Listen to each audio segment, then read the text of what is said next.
Good evening. मैं आलोक BCC के YouTube channel पे आप सभी को फिर से एक बार स्वागत करता हूं। और आज 19 अगस्त के न्यू करंट अफेयर्स आप लोगों के लिए बहुत अच्छा लाए हैं, जो आने वाला जो भी परीक्षाएं हैं उसमें आपको महत्वपूर्ण साबित होगी। और एक सूचना कि आज ही जो है वो ये बीपीएसएससी के द्वारा एक नोटिस दिया गया कि ये आपका बिहार दरोगा का एग्ज़ाम डेट आगे बढ़ सकता है, दिसंबर लास्ट या फिर जनवरी में हो सकता है। और उम्मीद है कि बीपीएससी का भी एग्ज़ाम जनवरी में जाए, क्योंकि पंचायत चुनाव है। इसलिए आप लोगों के लिए अच्छा समय मिला है, आप लोग इसको सही से उपयोग करें ताकि आपका दरोगा या बीपीएससी में चयन हो सके। इसलिए आप मेहनत करें और ख़ासकर करंट पे बहुत फोकस करें। इसके अलावा जो भी ऑफलाइन आ रहे हैं बैच में, वो ऑफलाइन क्लास करते रहें। इसके अलावा आप लोग करंट का नोट्स बनाते रहें, जो आने वाला जो भी एग्ज़ाम है उसमें आपके लिए बहुत महत्वपूर्ण साबित होगी। तो इसके लिए देखते रहें। और आइए, कल का एक प्रश्न था कि बाल गंगाधर तिलक का जन्म किस राज्य में हुआ था, तो महाराष्ट्र के रत्नागिरी जिला में हुआ था। ये ध्यान रखिएगा, इनका जन्म 1856 ईस्वी में हुआ था। ठीक है। और आइए आज के प्रश्न की ओर हम लोग चलते हैं। क्या क्या है आज के लिए महत्वपूर्ण साबित होगा जो आने वाले परीक्षाएं में, तो उसको देखते हैं। तो पहला प्रश्न आप लोगों का है कि 19 अगस्त यानी कि आज 19 अगस्त ही है और आज विश्व फोटोग्राफी दिवस मनाया जाता है। विश्व फोटोग्राफी दिवस कब? तो 19 अगस्त को मनाया जाता है। इसका उद्देश्य क्या है? तो विश्व भर के फोटोग्राफरों को एकजुट करना, यानी कि विश्व भर के फोटोग्राफरों को एकजुट करना फोटोग्राफी का उद्देश्य है। विश्व फोटोग्राफी दिवस कब? तो 19 अगस्त को। अगला है 2 नंबर, वृक्षारोपण अभियान या गो ग्रीनिंग अभियान। वृक्षारोपण अभियान किसके द्वारा शुरू किया गया है? बहुत महत्वपूर्ण क्वेश्चन है। ये कोयला मंत्रालय के द्वारा शुरू किया गया है वृक्षारोपण अभियान या ग्रीनिंग अभियान। और कह रहा है कि किस मंत्रालय के द्वारा? तो कोयला मंत्रालय। कोयला मंत्री अभी कौन है? तो प्रहलाद जोशी आपका अभी कोयला मंत्री है। और इन्हीं के द्वारा वृक्षारोपण अभियान शुरू किया गया, जो कि आपका अमृत महोत्सव के तहत किया गया। इसका शुरुआत जो अभी अमृत महोत्सव चल रहा है, तो उसी अमृत महोत्सव के तहत कोयला मंत्रालय के द्वारा वृक्षारोपण अभियान शुरू किया गया है। ठीक है। और इसका ध्यान रखिएगा कि इसके संबंधित मंत्री कौन है? तो प्रहलाद जोशी इससे संबंधित मंत्री हो जाएंगे। ठीक है। आइए दूसरा प्रश्न हम लोग देखते हैं। 16 अगस्त 2021 को पश्चिम बंगाल सरकार ने खेला होवे दिवस मनाने की घोषणा मनाया। बहुत महत्वपूर्ण क्वेश्चन है आने वाला परीक्षा में, क्योंकि बंगाल चुनाव आप लोग देखें कि कैसे जो है वो ममता बनर्जी चुनाव अपने सीट से हारे, उसके बाद फिर एक सीट रिक्त करवाकर फिर से वहाँ पर जो है वो चुनाव लड़ने वाली है। तो इस तरह से हार कर भी मुख्यमंत्री बनी, क्योंकि वहाँ पर अभी विधान परिषद नहीं है, जिससे थोड़ा सा प्रॉब्लम हुआ। लेकिन अभी पश्चिम बंगाल के विधानसभा ने ये भी पारित किया है कि हमें संसद एक विधान परिषद दें। ठीक है। और ऐसा होने से संसद इस पे विचार करेगी और पश्चिम बंगाल को एक विधान परिषद भी देगी। लेकिन पश्चिम बंगाल के अभी मुख्यमंत्री ममता बनर्जी, इसने जो है वो अपने राज्य में 16 अगस्त 2021 को खेला होवे दिवस मनाई है। ध्यान रखिएगा, खेला होवे दिवस का संबंध किस राज्य से? तो पश्चिम बंगाल राज्य से। ठीक है। अगला प्रश्न देखेंगे तो इसका ममता बनर्जी मुख्यमंत्री और जगदीश मुखी यहाँ के राज्यपाल हैं। राजधानी देखेंगे तो कोलकाता हो जाएगा। 4 नंबर कि भारत ने अफगानियों के लिए फास्ट ट्रैक ई इमरजेंसी वीज़ा की सुविधा शुरू की। फास्ट ट्रैक ई इमरजेंसी वीज़ा शुरू कर दी है भारत सरकार अफगानियों के लिए। देख रहे हैं कि अफगानिस्तान में अभी क्या हालात है, इसके लेकर भारत सरकार के द्वारा फास्ट ट्रैक ई इमरजेंसी वीज़ा शुरू किया गया है। और देखेंगे अभी काफ़ी चर्चा में है सलमा बांध, सहतूत बांध और दहला बांध। तो सलमा बांध, अभी भारत सलमा बांध पे काफ़ी इन्वेस्ट भी किया था, इसके लेकर महत्वपूर्ण बना हुआ है। लेकिन भले जो है वो भारत का बहुत पैसा उसमें इन्वेस्ट हो गया है, अब भारत को चिंता है कि क्या वो जो है वो डूब जाए। लेकिन तालिबानी के द्वारा कहा गया है कि भारत जो भी कार्य कर रही है वो कार्य करते रहे, उसमें कोई बाधा हम नहीं देंगे।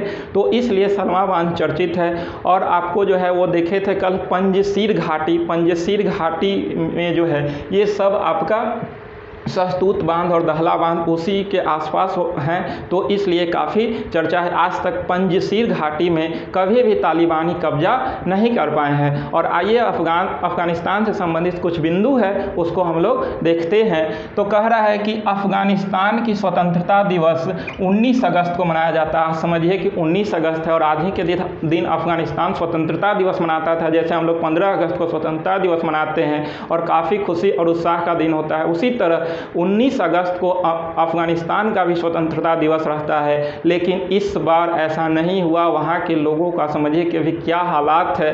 तो 19 अगस्त को इस बार स्वतंत्रता दिवस नहीं मनाया गया क्योंकि अभी वहाँ पे तालिबानियों के द्वारा कब्जा किया गया है। और समझिए कि आज़ादी के 102 साल हो गए आपका अफ़गानिस्तान को आज़ाद हुए 102 साल हुआ आज 19 अगस्त को।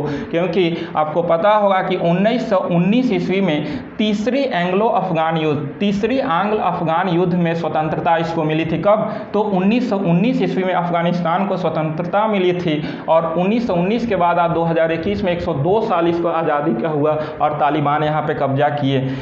सेकेंड बिंदु कह रहा है कि 1979 से 1989 यानी कि 10 साल तक सोवियत संघ के शासन रहा। यानी कि 10 साल तक 1979 से 1989 तक यहाँ पर सोवियत संघ का शासन रहा था। जब सोवियत संघ का विघटन नहीं हुआ था, सोवियत संघ का विघटन 1991 में हुआ था, तो यहाँ पर ये शासन रहा। 1992 से 1996 तक यहाँ गृह युद्ध चला था। समझिए कि आज़ाद हुए भले 102 साल हुआ, लेकिन यहाँ पर काफ़ी जो है वो मतभेद रहा है और यही वजह है कि इस क्षेत्र अफ़गानिस्तान जैसे देश का डेवलप नहीं हो पाया। तो यहाँ पर 4 वर्ष तक गृह युद्ध हुआ। 1995 में पाक समर्थन से तालिबानी ने कब्जा किया। समझिए कि पाकिस्तान हमेशा तालिबानियों को समर्थन करता है और 1995 ईस्वी में पाकिस्तान के समर्थन से ही तालिबान ने अफ़गानिस्तान पर कब्जा कर लिया और शरिया कानून को लागू कर दिया। यानी कि तालिबान जब वहाँ पर शासन किए तो 1995 में तालिबानियों का कब्जा हो गया अफ़गानिस्तान पर पाकिस्तान के समर्थन से, और उसके बाद उन्होंने शरिया कानून को लागू कर दिया अफ़गानिस्तान में। और इस तरह से 1996 से लेकर 2001 तक तालिबान का शासन रहा। यानी कि 1996 से 2001 तक तालिबानियों का अफ़गानिस्तान पर शासन रहा और मुख्य रूप से इसका शासन में सबसे महत्वपूर्ण योगदान किसने दिया? तो पाकिस्तान ने दिया, क्योंकि इसी के समर्थन से तालिबानियों का अफ़गानिस्तान पर कब्जा रहा। लेकिन हुआ क्या कि 2001 में 26 से 11 हमला हुआ 2001 में अमेरिका में, और उसके बाद 26 से 11 के हमला के बाद 2001 में अमेरिका और जो भी नाटो सेना थे वो तालिबान को खदेड़ दिया। अफ़गानिस्तान में जो भी तालिबानी थे उसको खदेड़ दिया जब 26 से 11 का अमेरिका पे हमला हुआ था, और उसी समय से अमेरिका और नाटो अपनी सेना को अफ़गानिस्तान में रखा और इसके वजह से तालिबान को खदेड़ दिया और अफ़गानिस्तान में समझिए कि फिर से जो है वो लोकतंत्र की स्थापना होती है। और इस तरह से 2004 से 14 तक हामिद करजई शासन किए। हामिद करजई का शासन रहा 2004 से 2014 तक, और इस समय जो है वो आपका समझिए कि तालिबानी अलग रहे हैं, क्योंकि अमेरिकी सेना और नाटो की सेना जो थी वो सभी अफ़गानिस्तान में कैंप किया और इसके वजह से तालिबान शांत हो गए। तो 2004 से 14 तक हामिद करजई शासन किए। 2020 में अब जो है इनका शासन चल ही रहा था। अभी वर्तमान में ये अशरफ गनी यहाँ के राष्ट्रपति थे, लेकिन 2020 में एक समझौता हुआ, शांति समझौता, और जिसके बाद अमेरिका और नाटो देश 14 माह के अंदर अपनी सेना वापसी पर राजी हुए। यानी कि 2020 में शांति समझौता हुआ और उसी शांति समझौता के तहत अमेरिका और नाटो के जो सेना थी वो 14 माह के अंदर अपने देश में वापसी के लेकर जो है वो राजी हुए। तो इस तरह से जैसे ही ये सूचना मिली तालिबानियों को, तो तालिबानी जो है वो काबुल की तरफ बढ़ना शुरू कर दिए और इसी का फायदा उठाएं। तो 2021 में अमेरिकी सेना के वापसी के ऐलान, जैसे ही बाइडन जो है वो अमेरिका के राष्ट्रपति बनते हैं, वैसे ही अफगानिस्तान से अपने सेना बुलाने के लिए घोषणा करते हैं। उसी समय से समझिए कि तालिबानी का जो है वो काबुल की तरफ बढ़ना शुरू हो जाता है। तो वही कह रहा है कि 2021 में अमेरिकी सेना के वापसी के ऐलान के बाद तालिबानियों का कब्जा, और समझिए कि 2021 में जैसे ही ऐलान हुआ और 15 अगस्त 2021 तक तालिबानियों का काबुल तक कब्जा हो गया और अफगानिस्तान के जो राष्ट्रपति अशरफ गनी थे वो देश छोड़कर भाग चुके। और इस तरह से वहाँ के जो उपराष्ट्रपति थे अब्दुल्ला सालेह, तो उन्होंने कार्यवाहक राष्ट्रपति स्वयं को घोषित कर दिया और पंजशीर घाटी में बने हुए हैं, जहां आज तक तालिबानियों ने नहीं पहुंच पाया है। तालिबानियों कभी भी पंजशीर घाटी को नहीं जीत पाया है, तो वही पंजशीर घाटी में अभी अब्दुल्ला सालेह बैठे हुए हैं और वो कह रहे हैं कि जब राष्ट्रपति नहीं रहते हैं तो उपराष्ट्रपति का कर्तव्य है कि वो कार्यवाहक राष्ट्रपति बने, और इस तरह से हम कार्यवाहक राष्ट्रपति हैं और जब तक हम रहेंगे, जब तक तालिबानी से हम नहीं डरेंगे। तो इस तरह से अभी कार्यवाहक राष्ट्रपति के तौर पर अब्दुल्ला सालेह बने हुए हैं और वो पंजशीर घाटी में बैठे हुए हैं। तो इस तरह से जो है वो तालिबानी का पूरा अफगानिस्तान पर कब्जा हो गया। और एक बिंदु है कि IMF जो है, इंटरनेशनल मॉनेटरी फंड जो है, वो सभी वित्तीय मदद रोक दी, यानी कि तालिबानी का जो कब्जा अफगानिस्तान पर हुआ है तो IMF ने टोटल वित्तीय मदद जो है, वो फाइनेंशियल हेल्प जो है, वो आपको अफगानिस्तान पर रोक दी जब तालिबान कब्जा कर लिए हैं। इसके अलावा एक बिंदु और है कि अफगानिस्तान में जो भारत के राजदूत हैं वो रुदेंद्र टंडन थे। रुदेंद्र टंडन, इनको भारत सरकार आज ही वापस बुला लिया है। अफगानिस्तान में भारत के राजदूत कौन थे? तो रुदेंद्र टंडन थे और इनको भारत सरकार ने वापस बुला लिया है। तो इस तरह से जो है वो अभी अफगानिस्तान से इतना ये क्वेश्चन प्रश्न बना, जिसको इस बिंदु को आप लोग ध्यान रखेंगे, ठीक है। और जो भी प्रश्न आएगा वो हम आप लोगों को बीच बीच में देते रहेंगे, लेकिन प्लीज़ आप सभी इस वीडियो को शेयर और सब्सक्राइब जरूर करें। आप लोग इस लोग से हम बार बार बोलते हैं कि प्लीज़ इस वीडियो को शेयर करते रहें, ठीक है। आइए नेक्स्ट देखते हैं 5 नंबर, सुडोकू। सुडोकू एक गेम है, आप लोग देखे होंगे कि जो है वो एक बॉक्स के जैसा रास्ता है और उसमें जो है वो डिजिट भरना रहता है, जहाँ तहाँ खाली रास्ता है, तो उसी को बोलते हैं सुडोकू। तो सुडोकू के गॉडफादर जो है सुडोकू के कौन थे? तो माकी काजी थे। माकी काजी, यानी कि माकी काजी सुडोकू गेम के गॉडफादर थे और इनका निधन हो गया। और इनका संबंध कहाँ से था? तो जापान से था, यानी कि माकी काजी कहाँ के थे? तो जापान के थे और इनका निधन हो गया। कौन थे? तो सुडोकू गेम के गॉडफादर थे, ध्यान रखिएगा। इनका निधन हो गया और ये जापानी थे। 6 नंबर क्वेश्चन है कि भारतीय पर्वतारोही के 5 सदस्यीय दल ने माउंट एल्ब्रुज जो यूरोप महादेश के सर्वोच्च चोटी है, यूरोप महादेश के सर्वोच्च चोटी माउंट एल्ब्रुज है, और उस पे तिरंगा फहराया है। ध्यान रखिएगा, 5 सदस्यीय टीम गया था, उस पे माउंट एल्ब्रुज पे जो है वो तिरंगा फहराया। और इस दल का नेतृत्व किसने किया? तो इस दल का नेतृत्व शीतल ने की है। और शीतल का संबंध किस राज्य से है? तो उत्तराखंड राज्य से है। ध्यान रखिएगा, उत्तराखंड राज्य से शीतल का संबंध है। और ये 5 सदस्यीय दल का जो है वो नेता थी, लीड की है, नेतृत्व की है शीतल। तो ध्यान रखिएगा, कहाँ फतह की? तो यूरोप महादेश के सर्वोच्च चोटी एल्ब्रुज पर, ठीक है, ध्यान रखिएगा, माउंट एल्ब्रुज पर। अगला है 7 नंबर, 13 लाख करोड़ के मार्केट कैंप को पार करके सबसे बड़ी दूसरी भारतीय कंपनी बनी है TCS, टाटा कंसल्टेंसी।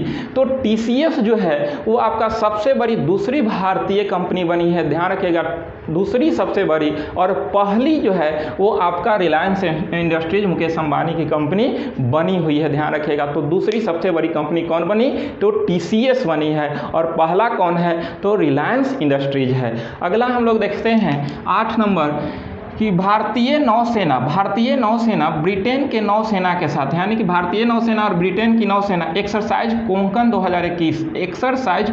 2021 में भाग लिया। और इसमें भारत की तरफ से INS तवर ने भाग लिया है। INS तवर ने भाग लिया है। और ये इसमें किस देश ने भाग लिया है? तो भारतीय नौसेना और ब्रिटेन की नौसेना ने। और ये इस एक्सरसाइज का नाम क्या है? तो एक्सरसाइज कोंकण 2021, ठीक है, इसमें INS तवर ने भाग लिया है। अगला है 9 नंबर, जापान में ज्वालामुखी विस्फोट से एक नया द्वीप का निर्माण हुआ। जापान में ज्वालामुखी विस्फोट हुआ और ज्वालामुखी विस्फोट के पश्चात एक अलग से नया द्वीप का निर्माण हो गया है। तो ध्यान रखिएगा कि ज्वालामुखी विस्फोट से कहाँ पर एक नए द्वीप का निर्माण हुआ, तो कहाँ पर हुआ, तो आपको जापान में हुआ है, ध्यान रखिएगा। अगला है 10 नंबर कि प्रूफ ऐप लॉन्च किया गया। प्रूफ ऐप का संबंध किस तरह से, तो जम्मू कश्मीर केंद्र शासित प्रदेश है, जम्मू कश्मीर का संबंध प्रूफ ऐप से है, ध्यान रखिएगा। अगला है 11 नंबर कि केंद्र सरकार कोविड-19 पैकेज 2 के तहत, केंद्र सरकार ने कोविड-19 पैकेज जारी किया है। पैकेज 2 के तहत जो पूर्वोत्तर नॉर्थ ईस्ट है, इसमें 8 राज्य आते हैं नॉर्थ ईस्ट में, उसके लिए 1352.92 करोड़ 1352.92 करोड़ रुपया आवंटित किया गया। किसके लिए, तो नॉर्थ ईस्ट के लिए। नॉर्थ ईस्ट में कितने राज्य हैं, तो 8 राज्य के लिए इतना रुपया पैकेज जारी किया गया है कोविड-19 के तहत। अगला है 12 नंबर कि सुप्रीम कोर्ट ने महिलाओं को एनडीए परीक्षा में भाग लेने के लिए आदेश पारित किया है। ध्यान रखिएगा, सुप्रीम कोर्ट भारत में एक ही है और ये अभी कहाँ पर है, तो नई दिल्ली में स्थित है। तो इसके द्वारा एक आदेश पारित किया गया कि एनडीए में अब महिलाओं को भी शामिल किया जाएगा। ठीक है, नेशनल डिफेंस एकेडमी है, खड़गवासला में स्थित है, ध्यान रखिएगा। 13 नंबर हरियाणा सरकार गोरखधंधा शब्द के इस्तेमाल पर रोक लगा दिया है। ध्यान रखिएगा, गोरखधंधा शब्द के इस्तेमाल पर किसने रोक लगाया, तो हरियाणा के मनोहर लाल खट्टर सरकार के द्वारा गोरखधंधा शब्द के इस्तेमाल पर रोक लगा दी गई है। अगला है 14 नंबर कि वनस्पति वैज्ञानिकों के द्वारा अंडमान निकोबार द्वीप समूह के एक अम्ब्रेला हेड वाली शैवाल प्रजाति की खोज की। यानी कि वनस्पति वैज्ञानिक समूहों के द्वारा अंडमान निकोबार, जिसकी राजधानी क्या है, पोर्ट ब्लेयर, तो पोर्ट ब्लेयर में एक अम्ब्रेला हेड क्या है, तो शैवाल की प्रजाति है और इसकी खोज की है। तो ध्यान रखिएगा कि अम्ब्रेला हेड का संबंध किससे है, तो शैवाल से है। इसकी खोज कहाँ किया गया, तो अंडमान निकोबार द्वीप समूह में किया गया। ठीक है, किसके द्वारा, तो वनस्पति वैज्ञानिकों के द्वारा किया गया है अम्ब्रेला हेड। ठीक है, अगला है 15 नंबर कि भारत और अमेरिका के बीच भूविज्ञान क्षेत्र में समझौता हुआ है। तो ध्यान रखिएगा, कभी कभी समझौता पूछ देता है कि भूविज्ञान संबंधित भारत ने किस देश के साथ समझौता किया है, तो अमेरिका के साथ समझौता किया है। तो इस तरह आज जो है वो आपका इतना प्रश्न था जो आने वाला जो भी परीक्षाएं हैं उसमें महत्वपूर्ण साबित होगा। तो आप लोग प्लीज़ बार बार हम कहते हैं कि इसका नोट्स बनाते रहें, इसको बार बार देखते रहें कि जो भी परीक्षाएं हैं उसमें आपको करेंट में कोई भी क्वेश्चन